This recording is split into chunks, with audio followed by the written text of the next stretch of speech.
Welcome to Not Stopping for Directions, a podcast for and about dads, especially those parenting children with behavioral health challenges. I'm your host, Michael Carmen, and this podcast is brought to you by the Kentucky Partnership for Families and Children. The content included should not take the place of clinical or medical advice and are purely points of discussion for you to consider during your parenting journey.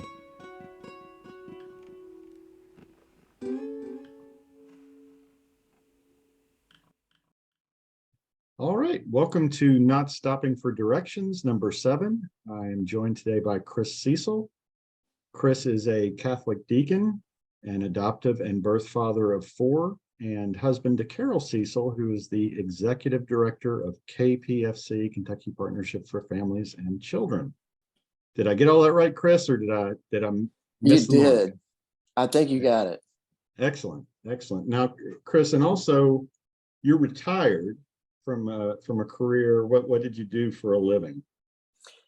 I'm retired from social work, and so my experiences included child protection, adult protection, mental health for children and adults. I did some substance abuse treatment for a while, and some work with the foster care review boards. So I kind of had a lot of different experiences as a social worker. Excellent. So your situation is somewhat similar to mine, but I'll kind of let you set that up. Tell me a little bit about when you first became a father and perhaps how that was a little bit unique. Sure. So my wife and I have 4 children. The first 2 children we adopted through the special needs adoption program through the state. They had been in foster care since they were 3 and 4. They came to us when they were 8 and 9 years old. And we were 26 and 27 years old. Wow. So we were 27-year-old with 8 and 9-year-old children. And they had a lot more experience than we did, for sure.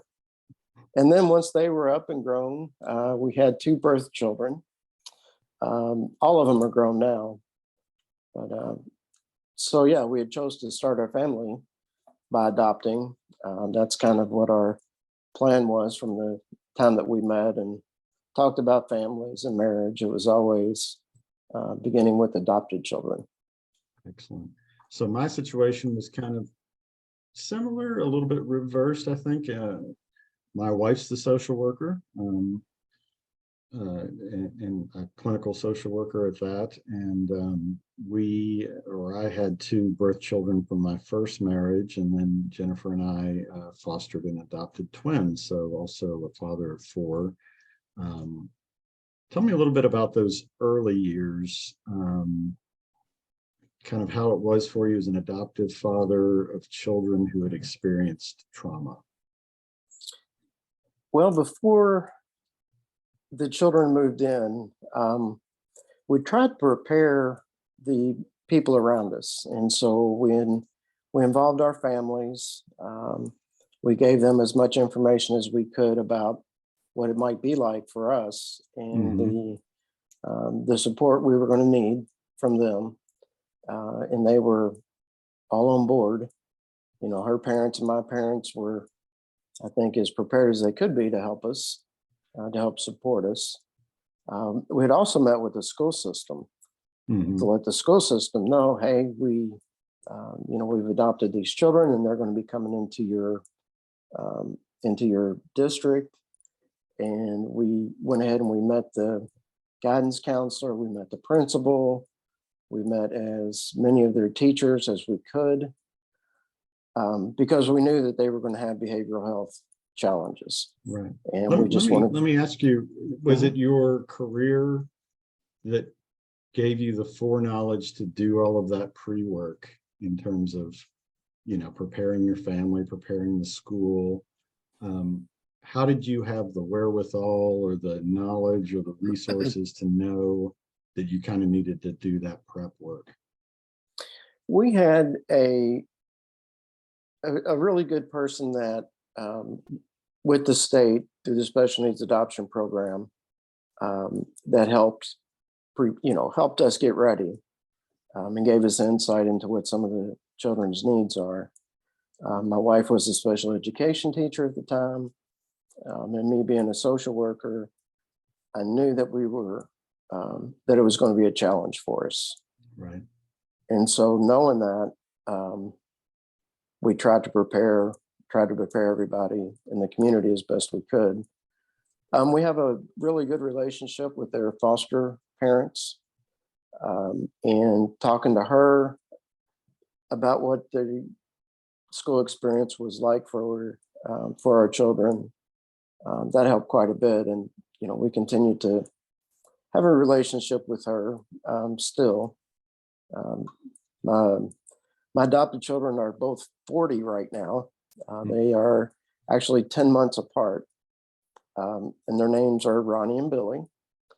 And we tried to maintain that contact with the foster mother. Of course, time and distance and circumstance, Sure. kind of separates people. But let me ask you, Chris.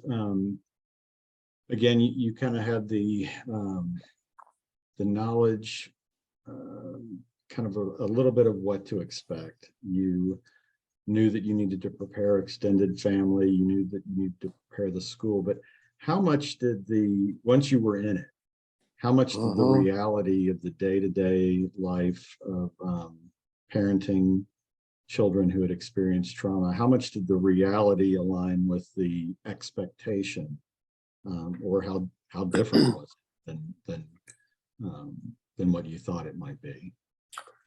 When we were going through the preparation process before the children actually moved in, we had this feeling that, the professionals we were working with just thought we were wonderful. Oh my goodness, you're doing this and you're taking this responsibility on. And, they really kind of built us up for our efforts. But then after the adoption was finalized, and I don't know how to describe this, but it was like once we actually adopted them and they continued to have behavioral problems, and we needed to continue having professional support for them, it was like I went from sitting on one side of the desk as a professional to sitting on the other side of the desk as somebody needing services. Right. And I wasn't prepared for that. I found that to be very humbling. It is. I had never experienced the need myself or my family. I'd never experienced the necessity of having to have professional assistance. And so I'd never been a client before. Right. And now I became a client. And at that time, anyway, it was not a good time to be a client. Right. Maybe it's still not. I don't know. But suddenly it seemed that we weren't as smart as we had been prior to the adoption. And was this your feeling, or you feel like that's what other people were feeling? No, it was my feeling. Okay. And it was all, well, I don't know. I don't know how, the professionals were, what their feelings were. I know my wife felt the same, had the same experience as I did. Right. And I guess the reason that I say that is because we didn't really feel like we were being listened to. And even the language that people were using with us, it was almost like they dumbed down the information, right, as if we were not capable of understanding complex ideas, I guess. But that was that was very frustrating. that not being listened to. I feel like we had a similar experience emotionally, I guess.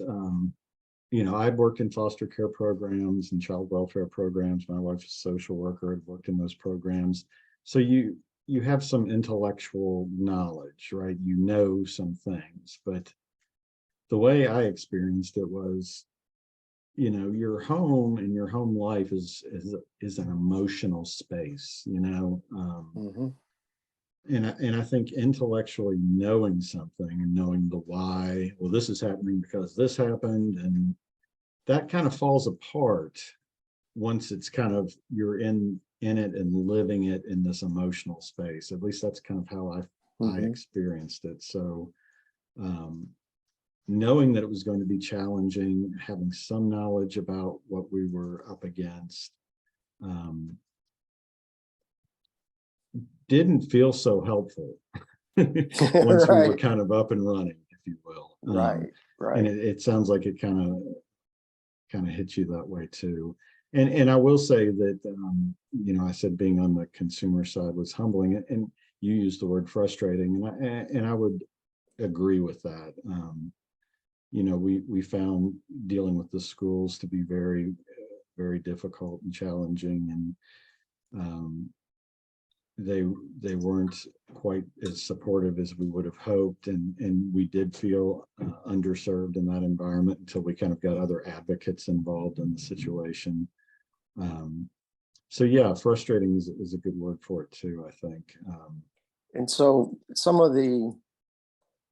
um, some of the feelings that we got was that some of the professionals um, believe that we should be able to love our kids out of the trauma they experienced. Mm-hmm. That, in their minds, and, there's different examples of why uh, I felt this way.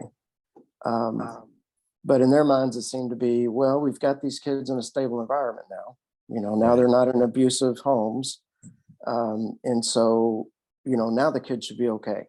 Right. And fortunately, we now know, kind of as a, system and as professionals, we know more about trauma, Right. and we know that it has lasting effects.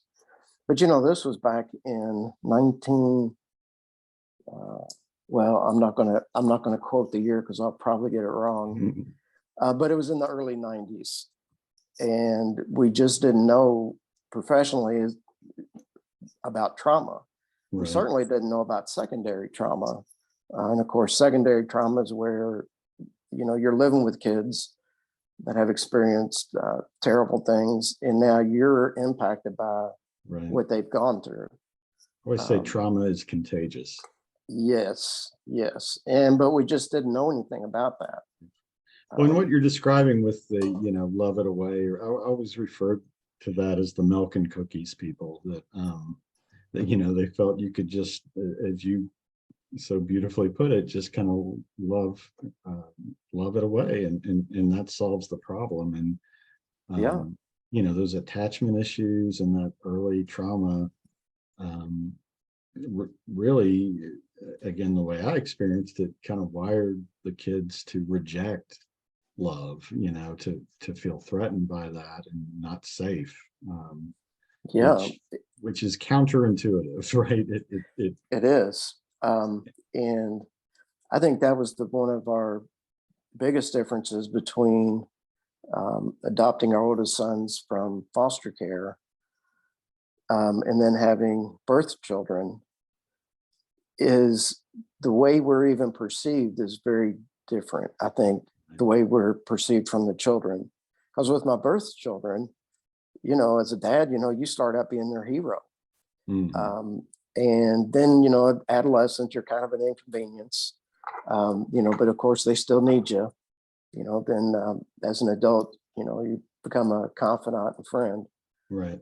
But the early years with our adopted children, what I didn't realize is that in some ways, and I don't mean physically, but in some way, I think in their minds, we were almost a threat Right. because they had been with the foster home for a number of years. They were very attached to the foster mother. Um, and so, when we came along, I think that in some ways we were perceived as a threat. So it took many years, to get past that. So that was one of the biggest differences. Um, and, getting help for for our sons, that was very much a challenge. We had and I'll never forget that. I remember the man's name, but I won't repeat it. Because again, this has been, golly, 30 years ago. And I'll give him the benefit of the doubt. Hopefully he was new and he's grown since then. But one of the things that the counselor kept saying, he would say, "I hear you." We described some, trauma or some experience we were having. And he kept saying, "Oh, I hear you. I hear you." And he repeated that enough to where I finally said, "Well, what do you hear? What are you hearing me say?" Right. And then he repeated what he was hearing. And I was like, no, that's not what I'm saying at all. So it was experiences like that. It was, there was another therapist that one of them was in residential. And why in the world this person would do this, but they actually took him home for their Christmas dinner. Oh, my Lord. And the guy said, "Well, my grandmother said that if y'all don't want him, she just loves him to death." It's just like, what? But we also had, very good people and very good experiences, which I think has really gone on to help us, develop a very bonding relationship with them. And we're very close to them now. Yeah, we had some great therapists, and we had some therapists that weren't so helpful, or even, I think, did some harm. And you really want to hold on to those that are great. It's Yes, you do. Somebody who gets it, and isn't judging you and is coming in with the intent of helping, and sticks with you for a while. It really can save a family, to put it frankly. So I hear what you're saying there. I was seeking out a little therapy myself during some of this, the harder parts of parenting, and I was a stay-at-home parent for a period of time, and my time was consumed. I really could not leave the house while the children were at home, because they required that level of attention. Mm-hmm. So, if I was going to a therapy appointment, it was a hard-fought battle to get that time. And similar to what you were describing, I think I went to this individual 3 times, and she said, "Well, you need to engage in self-care." And she said that multiple, and it was just so unhelpful. Like you hadn't thought of that before. Right. And because I felt like I thoroughly painted a picture of what I was dealing with. And her answer to that, while not untrue, was completely unhelpful, because I didn't have the time or space or ability to carve out self-care. I just needed somebody to kind of hear me and acknowledge what was going on. And that, I think that's hard for, and I know it might sound sexist, but I'm painting with a very broad brush in general. But I think it's difficult for men to ask for help. I think we are pretty much fixers, so I'm not going to tell you my problems unless I need your help to fix my problems. And I don't want you to know that I can't fix them myself. We want to be the fixers, I think. I think you're right. And I hope that's not, I hope that's changing in how children are being raised. But I do think those of us of a certain age were raised in a way that, it was still an environment where men weren't to be fearful, and they were to be problem solvers. And, there was a limited spectrum of emotions you were supposed to engage with. Right. So, I do think it can be challenging for men to seek out help. Hence the name of this podcast, Not Stopping for Directions, I think is kind of the cliche for men in general. And now I think, go ahead. Yeah, go ahead. Well, I was going to say that one of the things that helped us a lot was when we did stop and ask for directions. My wife, drugged me around to, all sorts of different conferences and trainings, and I ended up meeting other men that had been through and have had the same experiences with, parenting children with trauma, and attaching to them and kind of going, okay, maybe I'm not going crazy here. Right. That helped a great deal. And then, I got real practical advice, like, if your kids need help, check your health insurance policy. Mhm. Do you have providers, like in your network, that can, they can give you services. And, it's totally reasonable to ask a counselor, hey, what are we gonna, here's the problems, what are we gonna work on? How long do we expect to be in therapy? Are we talking about doing this the rest of their lives, or, just kind of getting a better idea, and thinking of ourselves as consumers, as somebody that's purchasing a service. Right. If you went out and bought a car, you would ask lots of questions. And so that's kind of the same, I think, approach that I encourage men to go into when they're trying to get help for their kids, is ask a bunch of questions, Right. shop around. It's And okay. I think sometimes, if I'm being honest, I found the advocacy for services, that role was much easier than the actual parenting, not because it was easy, um, you know, Right. but because I felt like that was something I could be good at, and that I could express the need to providers, Mhm. service providers, in a way that kept them engaged and kept us getting the services the kids needed. Sometimes that felt, and maybe it wasn't that it was easier, it was just that the outcome was more immediately evident and positive, as opposed to Right. parenting being a much longer journey before you maybe see some of the fruits of your labor, Mhm. so to speak. Um, Chris, how would you say parenting, specifically your parenting situation, how has that changed you as a person? How has it changed me as a person? Um,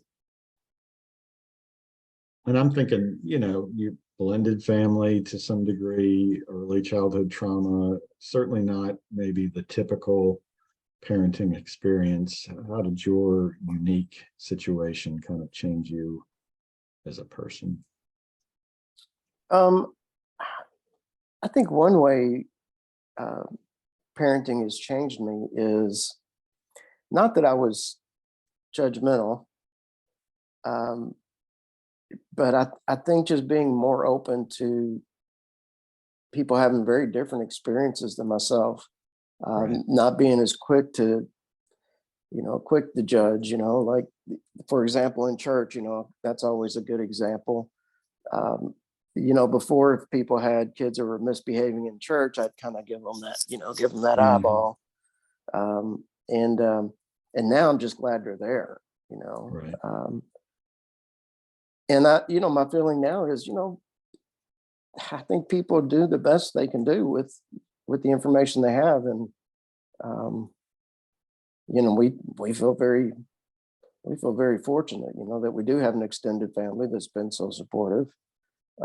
We did find a community um, that helped, with the school situation and with counseling. Um, so I guess just seeing, that people are, have a lot of strengths, and Right. a lot of folks are doing their best, and how can we support that? Right. Yeah, I think that I appreciate that answer, Chris, and I think I feel similar to what you're saying. I think I cut people a lot more slack, and as you put it, I think people are doing the best they can. I think that reasons for behavior are not always readily apparent or evident, and that we shouldn't be jumping to judgment of people because we really have no idea what got them to where they are at any given moment.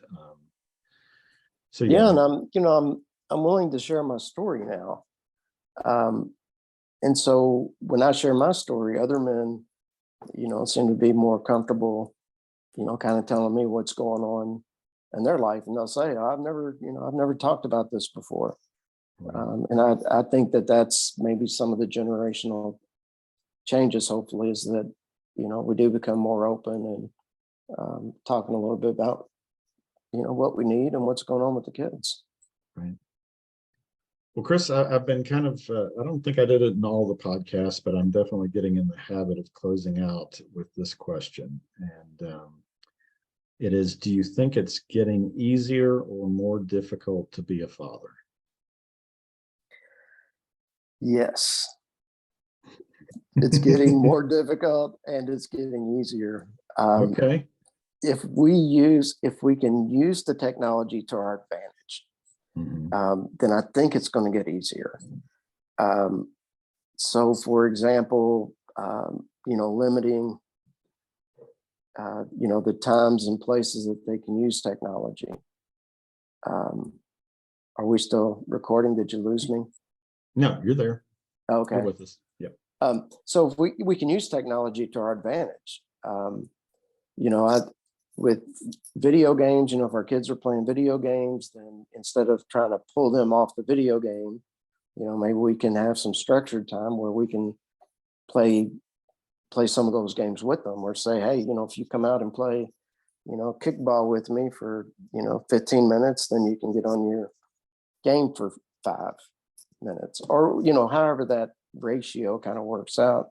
Right. Same way with telephones and those kinds of things. It's like, okay, when the kids get in trouble, maybe that would be one of the things you kind of pull them out of and, trying to regulate them with, before, I don't know about you, but like the only thing they could pull from us was our free time. And I don't know, in some ways, I think we have some advantages, because we have the technology. You and I are talking, right? Right. So in that way, I think maybe it's getting easier. But then it's getting harder too, because you don't have as much control over the information that the kids are getting. Right.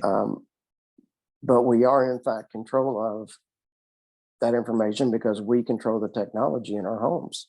Right. When computers first came out, we had one computer and it stayed in the kitchen. And so everybody knew what everybody else was doing on the computer. Right. And I think I would do that again as a parent, or even a young parent, is maintain some control over that social media aspect. Right. And decide how old your children have to be to have a phone, for example. Is it going to be 9 years old? Well, if it's 9 years old, then, I think it would be good to put some things in place where, they can only call one number or 2 numbers and not have internet access. And Right. So I think it's important that we don't just throw our hands up and go, oh, those kids today, Right. they're so terrible, or, whatever. I mean, every generation has said that about the previous generation, I think.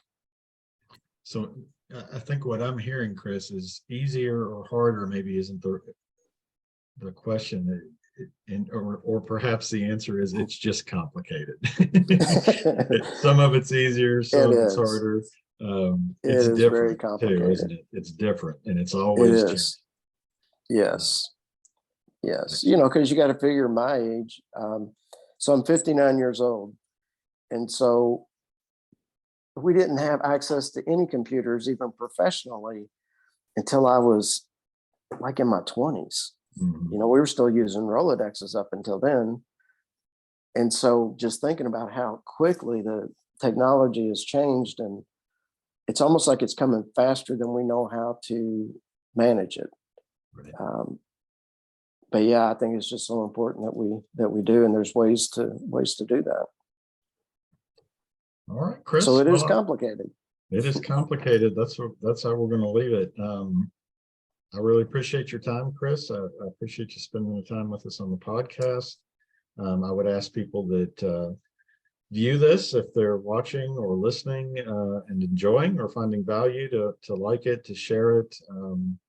We do want to get out in front of as many people as we can who maybe otherwise wouldn't be thinking about or getting information about fatherhood, especially as it relates to some of the more challenging aspects of fatherhood. So as always, like and share and all that good stuff. But Chris, I appreciate it, and you have a great evening and a happy holiday season. Mike, you do the same, and I appreciate the time you're taking to talk to the fathers. Thank you, So Chris. thank you.